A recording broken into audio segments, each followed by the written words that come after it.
for a resolution for acceptance of this report, and I wanted to point out the changes that we've made from it being a very boring document to somewhat of an exciting document.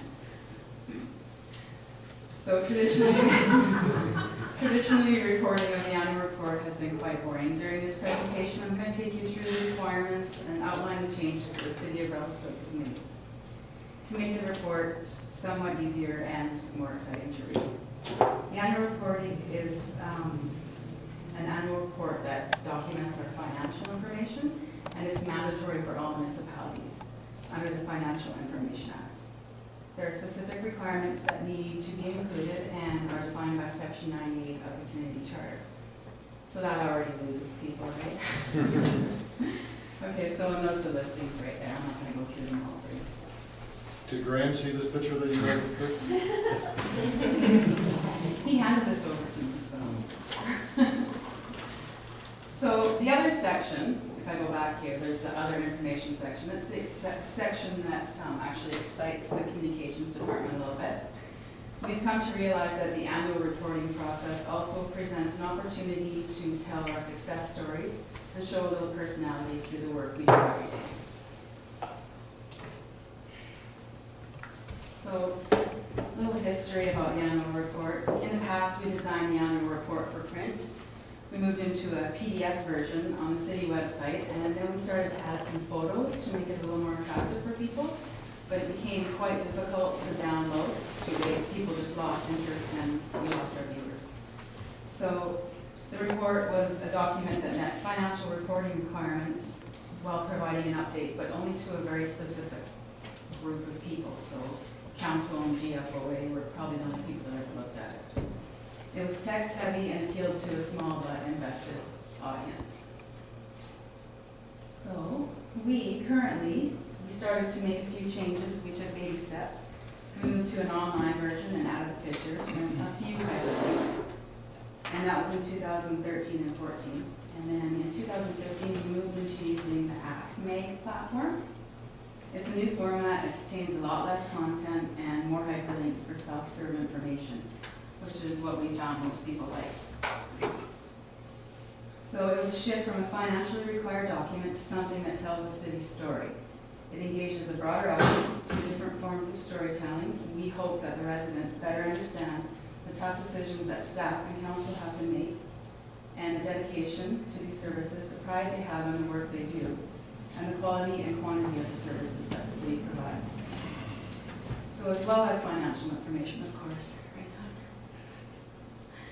So in the future, we'd also like to incorporate some videos. So Mayor McKee doesn't know, but next year he might do a little video for you.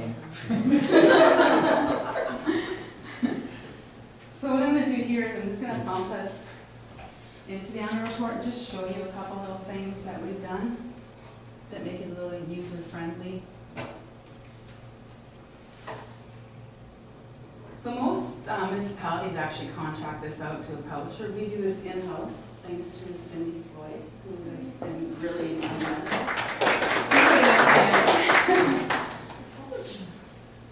Table of contents will just move right into Parks and Rec has some really good stuff here that showcases. So if we click on Williams Lake, it takes it to the city website, and that shows, Megan's done a really good job of showcasing all of our amenities through Parks and Recreation. Another example is you can click into other websites. So we can go right into the city museum if someone was interested in that as they were reading along. So in the beginning, each department has a little conversational piece about what their services are.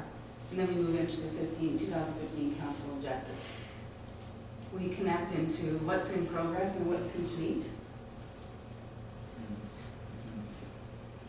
And of course, we have all these gorgeous pictures.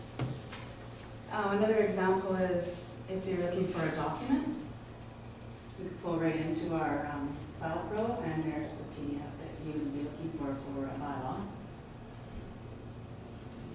As well as, we find that we create these other documents, brochures that we hand out through animal control or for informational pieces. Oh, yeah, that was too smooth, eh? You're just so right. Yeah, oh, no, sorry.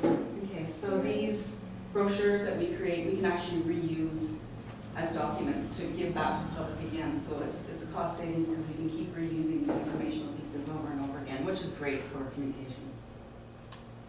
So that's just a little bit of stuff we can do. There's email addresses that put you around to, if you want to talk to somebody, one of the directors, they're all in here. So there's Mike. If you want to talk to Mike, but we won't go there with that one. So it's quite interactive and user-friendly. Go back to the actual report here. So those are the examples. Another part of the annual report this year that we showcased, we went into public engagement. So we took the opportunity to showcase the public engagement section. It's a hot topic in many municipalities. So this section highlights the public engagement opportunities as well as the print material provided to the city in 2015 and actually marks the beginning of the city measuring the quality and quantity of these occasions. And then, of course, there was See Quick Fix. So See Quick Fix was introduced in 2015. It's proven to be very effective and well received by the community. People are able to reach the city quickly and give their information, and we've opened over 420 files in 2015. So file enforcement's been very busy. And they're getting results, so that's why they're using it, right? Okay, so that's just a little history. I'm only allowed 10 minutes.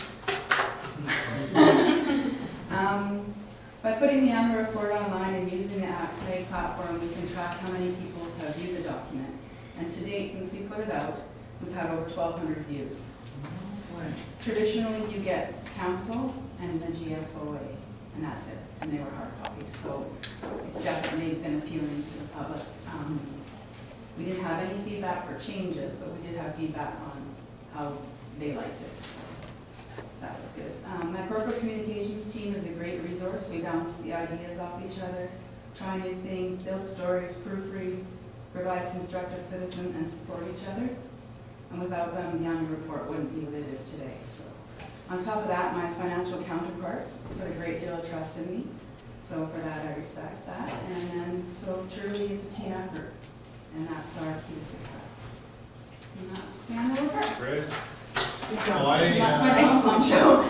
I am very impressed. I think it's a great resource for the community, and hats off to everybody that participated. You guys did a great job, and I'm looking forward to media doing some wonderful stories on this, and that the public can access it and get all kinds of information. Questions from council? Councilor Nixon. Just, I really, really like that page where you talk about what our goals and objectives are and what's in progress and what's been completed, because we're measuring performance measurement on our council. And that is actually a requirement under the community charter, but traditionally it's in charts that nobody really understood, so just making it easier to read is great. Yeah. Almost 2 pages. Yeah. Councilor English. Thank you very much, Don. It's great. I am wondering if there are hard copies available, if anybody from the public would like to get them. Yeah, and that's the whole idea, is Super. and that's on the website. People want Can they hard just copy. come to City Hall? Yeah, or email us and we'll Super. have it ready for them together. Wonderful. Thank you. Any other comments, questions from council? Councilor. Just the kudos, because I know these documents, if you took back 10 years and said you're going to be excited about a document, I would have said no way, but this document is quite impressive. You guys did a good job with it. It does engage you, whereas the little paper copy of other reports did not. So I know it was a whole team effort, so congratulations everyone putting out a good piece of documentation. And it's nice that they got to connect to the email address, so you can send it, go on there and send a direct email right to Mike Thomas. Yeah. Any other comments from council? I have a motion here that the 2015-2016 annual report be approved. Motion by somebody, Councilor English, seconded by Councilor Sulls. Any discussion on the motion? All those in favor? Motion's carried. We have an item of new business, new resort shuttle. And I'll deal with that, Your Worship. A motion that the purchase of a new bus to be used for the resort shuttle service in the amount of $150,000 No, in the amount of not to exceed $200,000 Canadian, which includes the purchase price of $137,759 US plus duty and taxes be approved. so Rick, was that way? No. Seconded by Councillor Nixon. Is there a discussion on the motion? This is all through the RMI funding and not directly related to local residential taxation. All those in favor? Oh, you have a question? Sure, yeah, I'm just wondering, so what happens, it's probably in here, but what happens with the old bus? I'm sure it's up for sale. That's the old bus. Well, actually, we have, once we purchase this bus, we'll have 4 buses. And the plan is to, once the new buses arrive, we would sell one of the old buses. When we're going full tilt, we actually need 3 buses all season. And in the quieter times, we use 2 of the buses and have one sitting in reserve. So, and then any revenues that we bring in from the sale of the old bus would go back into the RMI funding for other projects. Okay. Councillor Lando. Your worship, just for clarification, we had an item come through a few meetings ago relating to RMI funding for a golf course. And just to clarify, the reason we're seeing this at this point, something that's been previously flagged by the RMI people is sort of a new accounting procedure where we have a review just before it. No, it's because of the spending limits, that certain amounts have to come to this table for approval. Is it over 150? 100,000. Over $100,000 has to come to this table for approval. Were in some instances they not coming to this table before in the past? The RMI fund, one specific. I'm under the impression that the RMI comes as a whole budget, just like a regular city budget does, and if it's under the purchase policy, then it would follow that policy. Yeah, just for clarification, I think in the past there have been instances where we have not followed that policy, but now we are absolutely following the policy anytime there's an expenditure over 100,000. But those instances were very few and far between. Before this council was at the table, they would have got that. Motion's on the floor. Is there any other discussion on the motion? Yes, Sorry, maybe I didn't say that loud enough. Any other discussion on this motion that's been moved and seconded? All those in favor? Motion's carried. Thank you. Correspondence. First item is a correspondence regarding development permit DP 109339 from Francis Maltby. Is there anybody that would like to take any action on this item of correspondence?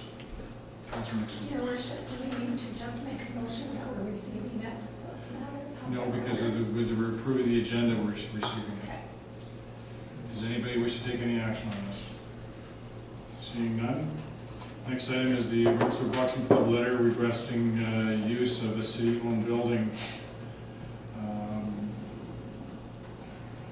So it's got a written motion here. Is anybody prepared to make that motion? I'll make that motion. Moved by Councillor Saul, seconded by somebody, Councillor Armando. And that the use of the city-owned building be referred to Director of Engineering and Public Works for review. I would like to recommend an amendment here that Parks and Rec meet with the Boxing Club to see if there is any opportunities to try and help accommodate them with facilities. If we could make a separate motion or make an amendment, I'm looking to Mr. Chabot for advice on that.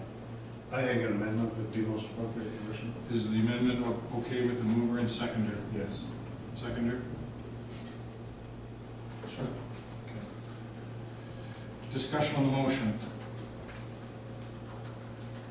Councilor Mendo. Your worship, probably a year ago, the former executive director of Community Connections had some ideas for food security related work at that building, and I'm just operating on the assumption that since he's departed from the position that that initiative is definitely no longer happening. Well, I think that the real issues with the building, structural issues and other items that are of concern. And that's the reason why we haven't entertained other groups that have made offers on trying to access this building. And unless staff have something to add to that, Mr. Thomas? Yeah, Your Worship, that's correct. The building is also used for storage for the city. Yes. And I want, and I'm not sure if everybody on council is aware, but, one of the reasons why we bought that building in the first place was to be able to expand the parking lot and we're using it in the short term as storage. And if the needs of the community center increased or increased uses and we needed more parking, that then would be available for that. It was an opportunity that came up and at the time we took advantage of it. But since that time, I have the impression that there's issues with the building, and I'll leave that. We have a motion for the engineering public works to review this. So, Councilor Maltby, is your hand up? Your Worship, can I request clarification on the exact wording of the amendment? And that the Director of Parks, Recreation and Culture will meet with the Revelstoke Boxing Club to determine alternate options to house the club. Okay. I'm just, my feeling is I want to be clear with the staff so that they have clarity on what they're doing. And I find that amendment has some ambiguity in it. No problem with park staff meeting with the boxing club, talking about options, but is that a direction to go find something to make something work, or go talk with them and talk about what their options and needs are? So that's what I'm trying to. I think just to discuss it with them, there may not be an area that the park staff have to house these people. And I don't want to put demands on our parks saying, you absolutely need to put these people in our facility. If there's room and it works. Also, we don't really know what their requirements are. Yeah. I'm happy if the intent is just to talk and see what the options are. If the direction is any further than that, then I would be supportive of it, but it sounds like that's what we're talking about here. Any more discussion on the, we don't need to vote on the amendment because it's okay with mover and seconder, so it's actually on one motion. All those in favor? Motion's carried, thank you. Moving into communications, is there anybody have any comments you'd like to make on the tourism infrastructure minutes of September the 15th?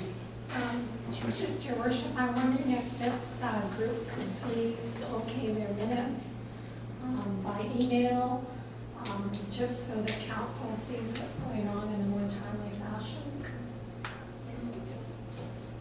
Mrs. Lowe. I'm still getting used to it. Your Worship, we did discuss this with the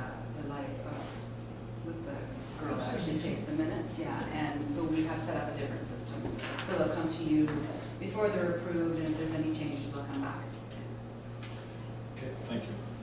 Any comments on the Public Works Committee minutes of June 27th? Councilor Sophos. Your Worship, I just want to say that at that meeting, just in dealing with the minutes, the garbage truck is up and working, and they've got it down to a fine art as far as how it works. Seems to be working well as far as getting everything done within the allotted time. It's not costing us extra money for staff in overtime, and we're saving some money on fuels. But also in those minutes, I wanted to note that Mr. Thomas came with a great way of putting forward the projects that Public Works and Engineering have, and it was really easy for all of us to go forward, so we appreciate that very much. Thank you. Any comments on the Advisory Planning Commission minutes of July 5th? The Parks and Rec and Culture Monthly Reports of June 2016. Councilor Maltby. Yeah, Your Worship, I'd just like to make a comment. If you look at the 2016 numbers for May and June, the patron count numbers are up dramatically. We had a Parks Rec and Culture Committee meeting this morning, and Director Donato let us know that they're seeing a lot more families visiting from out of town coming, and the reason is they're stopping to ride the Mount Coaster, and they're running into a lineup and want to go down there, or they're staying for another day as a result result of it. And you'll also notice, another thing she pointed out is that if you look at the revenue side, the revenues aren't as up dramatically, and that's reflected in the fact that they're using the pool pass system coming from the hotels and motels. So she said it's this month, she said it was pushing near double in terms of just counts at the pool, so it's definitely great usage going on. Great. Questions from media? Thank you, Your Worship. I only have one, and that's with regards to the boxing club's request with regards to that building.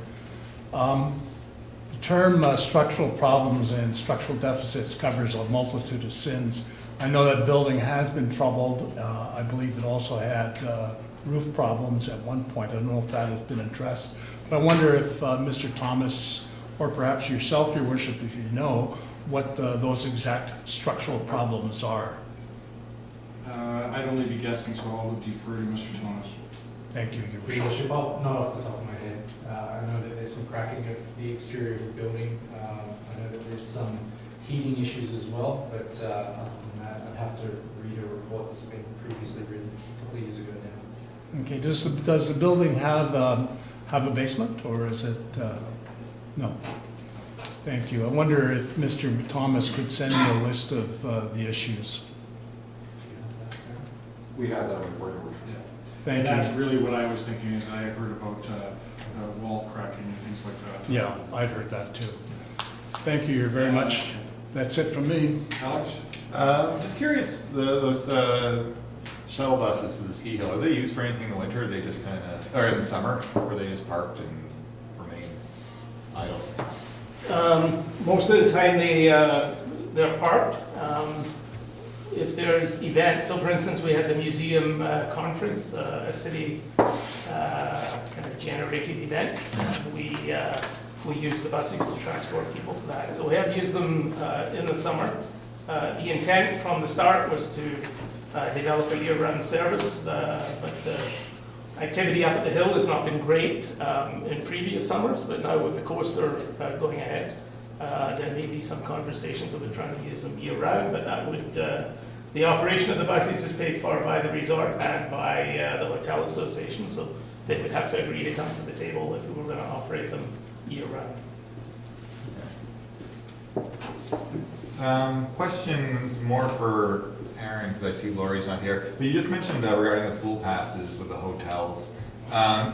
Is that causing an issue at all, managing the pool? I mean, getting all these extra guests in that are using pool passes, so they're not paying like a full rate or even not paying at all. Is that causing issues for managing the pool and staffing and all that there's not enough to cover the costs? We didn't hear that from staff this morning. I think it's, the Continental Coast has been only open for 6 weeks or something like that, so if it's something we hear that there's an issue in the future, then we'll definitely have to address that, but there was no complaints. It was more of a good news kind of thing. We're seeing lots of people. And I think if I can just add, because I was in the meeting as well, the only comment that was made is that perhaps at some point in time, because it looks as though the infrastructure is being used more, but we're not getting more revenue, that we should revisit whether or not we should look at the revenue side of it and go from there. So. I also think the bottom line, Alex, is that there's still lots of capacity at the pool and the facilities there, so I think it's a good sign to have more usage, and it's something that I still get lots of comments on, even at the age of the pool we've had it all these years, but people love the pool, the visitors love the pool, and it's great to see. So glad to see the usage is up. Anything else? Nope, that's all. Need a motion pursuant to section 90.1 A, C, D, G, and 90.2 C of the Community Charter of Moving Camera. Councilor English, Councilor Souls, all in favor, motion's carried. Thank you.